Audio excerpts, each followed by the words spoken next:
নমস্কার বন্ধুরা, আশা করি সবাই ভালো আছেন।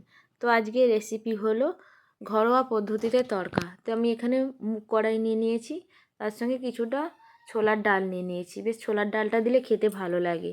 যদি রেসিপিটা ভালো লেগে থাকে তাহলে প্লিজ চ্যানেলটাকে একটু সাবস্ক্রাইব করে দেবেন, আর পুরো ভিডিওটা দেখার অনুরোধ রইল। একটা করে লাইক দিতে কিন্তু ভুলো না। সামান্য একটু সর্ষের তেল দিয়ে সিটি দিয়ে দেবো, যাতে জলটা চতুর্দিক থেকে না বেরোয়। এখানে আমি আদা, রসুন, টমেটো, পেঁয়াজটাকে কেটে নিয়েছি, নিয়ে দুটো ডিমকেও ফাটিয়ে নিয়েছি, নিয়ে রেখে দিয়েছি। গ্যাসটা অন করে আমি কড়াইটা চাপিয়ে দিলাম, দিয়ে কিছুটা সর্ষের তেল দিয়েছি, দিয়ে দুটো তেজপাতা দিলাম আর সামান্য একটু গোটা জিরে দিয়েছি। দিয়ে ওটা বেশ ফোড়নটা যে হয়ে যেতে, এবার আগে থেকেই যে আমি আদা রসুনটা কেটে রেখেছিলাম ওটা দিয়ে দেবো, দিয়ে একটু ভালো করে নেড়েচেড়ে ভেজে নেব। কাঁচা লঙ্কাটাও দিয়ে দিলাম, দিয়ে সবগুলো দিয়ে একসঙ্গে নেড়েচেড়ে একটু ভালো করে ভেজে নেব, যেহেতু রসুনের কাঁচা গন্ধটা যাতে চলে যায়। তো ওটা ভাজা হয়ে যেতে আমি পেঁয়াজ কুচনোগুলো দিয়ে দেবো। তো এইভাবে একবার তড়কা বানিয়ে খেয়ে দেখবেন, দারুণ লাগবে খেতে, একদম ঘরোয়া পদ্ধতিতে।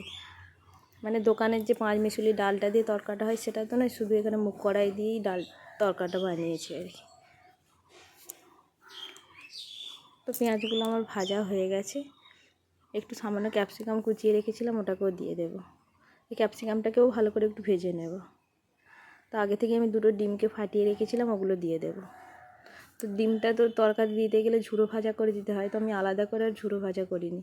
পেঁয়াজটার সঙ্গে ডিমটা দিয়ে দেবো, দিয়ে বেশ নেড়ে চেড়ে একদম শুকনো শুকনো করে ভেজে নেব।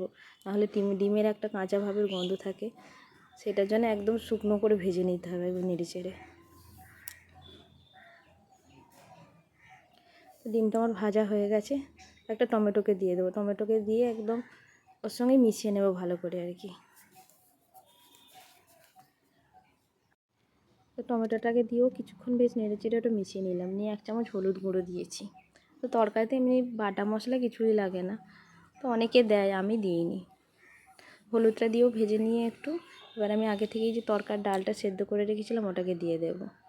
মুগ কড়াইটা আর কটা ছোলার ডাল দিয়েছি অল্প করে, সেগুলো সেদ্ধ করে রেখেছিলাম ওটা দিয়ে দেবো। দিয়ে বেশ কিছুটা সময় ধরে বেশ নেড়ে চেড়ে নিতে হবে, যেহেতু তরকাটা তো বেশ আর ঝোল ঝোলও হবে না আর শুকনোও হবে না, বেশ মাখা মাখা হবে। তাই আমি এখানে জল দেব না, ডাল সেদ্ধকের সঙ্গে যে অল্প জলটা ছিল সেটাতেই হয়ে যাবে আর কি। বেশ কিছুটা সময় ধরে নেড়ে চেড়ে একটু ভালো করে ফুটিয়ে নেব।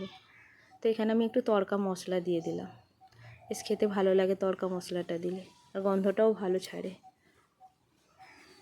তড়কা মশলাটা দিয়েও বেশ কিছুটা সময় ধরে একটু ফুটিয়ে নিলাম। দেখুন তড়কাটা বেশ আমার হয়েই এসেছে। তো নুনটা আমি আগে দিইনি, এখন দিলাম। নুনটা দিয়েও বেশ কিছুটা সময় ফুটিয়ে নিলাম। না আবার আগে একটু ধনেপাতা দিয়ে দেব।